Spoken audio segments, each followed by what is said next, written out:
May mangilan-ngilan pa rin sa mga kapatid natin ang humahabol na makauwi sa kanilang probinsya bago ang salubong sa bagong taon. At live mula sa Parañaque Integrated Terminal Exchange, sa frontline ng balitang yan, si Brian Castillo. Brian, may mga pasahero pa ba dyan hanggang ngayon?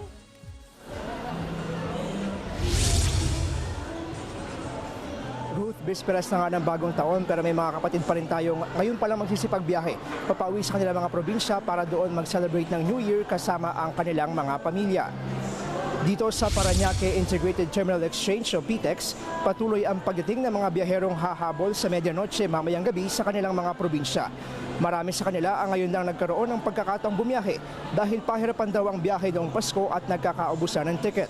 Kapansin-pansin naman na mula pa nitong umaga ay mas kakaunti na yung mga pasahero dito sa PTEX kumpara nitong mga nagdaang araw. Halos wala ng pila ang lahat ng mga ticketing booth, gayon din sa mga bus gate saan man ang biyahe.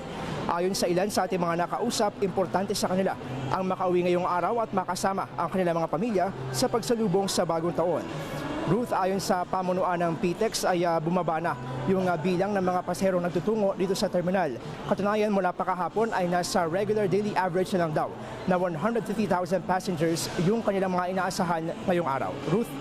Brian, sigurado ako gusto malaman ng ibang kapatid natin kung pwede bang magdala ng mga paputok. Halimbawa yung mga pailaw tulad ng mga luces o kaya ng fountain dyan sa PTEX?